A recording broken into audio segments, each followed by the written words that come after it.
আপনাদের এমপি দীপক অধিকারী এসেছিল? খালি তোমার দেখা নাই রে, তোমার দেখা নাই। ঘাটাল মাস্টার প্ল্যান হয়েছে? কে বলেছিল করে দেবে? এদেরকে তাড়াতে হবে, বিজেপিকে আনবেন, ঘাটালে বন্যা বন্ধ হবে। কথা দিয়ে গেলাম।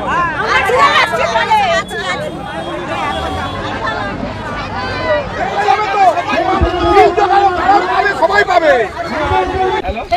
আপনি যে খাবারটা দিন সেটাই পাচ্ছি আমরা। পঞ্চায়েতের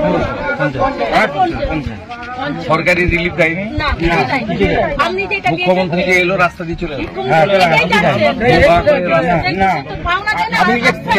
ওই যে ফ্যামিলি টিকিটের এইটাই পাচ্ছি আমরা। কাল থেকে সাদা ভাত দিচ্ছিল, কালকে ভালো দিন এই তো এসছিল না, এটা অন্যদিকে দুদিন খেজুরি দিয়েছে। ঘরগুলোতে একটা করে তারপলিন অন্তত কিছু করে দিন। এমএলএ সাহেবকে আমি দিয়ে যাচ্ছি। আমরা তো সরকার নই, যতটা পারি করছি, পাশে দাঁড়ানোর চেষ্টা করছি।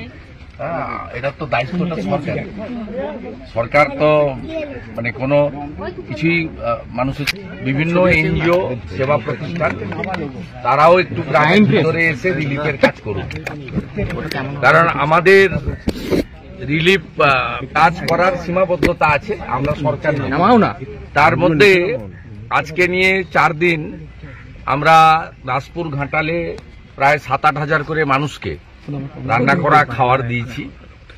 আমাদের বিধায়ক তার সাধ্যমতো তার সতীর্থদের নিয়ে, এলাকার অনেক ব্যবসায়ী দাতা মানুষকে নিয়ে শুকনো খাবার দিয়েছেন।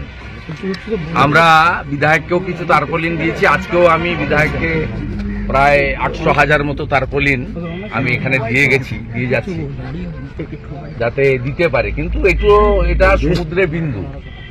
আমি যেহেতু সরকার দিদি পেয়েছেন সরকারের কাছ থেকে দুদিন রান্না করা খাবার পেয়েছে, খালি ওই রান্না করা খাবারটাই পেয়েছে। আপনার যে খাবারটা সেটাই পেয়েছে না, এটা আমারও তার নয়, অন্য আমি বলছি যে আমি আপনারা আসুন, প্রাণের কাজে সবাই সাহায্য করুন। Lions Club, Rotary Club, Red Cross, Bharat Sevashram Sangha, Ramakrishna Math Mission, ISKCON এবং অন্যান্য অনেক সেবা প্রতিষ্ঠান এনজিওরা আছেন। তাদেরকে বলবো তারা নিজেদের উদ্যোগে ঘাটালের বিভিন্ন প্রান্তে তাদের পরিষেবা দেওয়া দরকার আছে। বিশেষ করে ঘাটালের গ্রামীণ এলাকাগুলিতে, খানাকুল 2 নম্বর ব্লক এবং খানাকুল 1 নম্বর ব্লকের প্রত্যন্ত এলাকাগুলিতে, যেখানে এখনো ডিঙ্গি নৌকো বা এনডিআরএফ এর বোট ছাড়া অন্য কোনো ব্যবস্থা দিয়ে যাতায়াত করা যাচ্ছে না। এবং সবচেয়ে বড় কথা হচ্ছে বেবি ফুড এবং গোখাদ্য।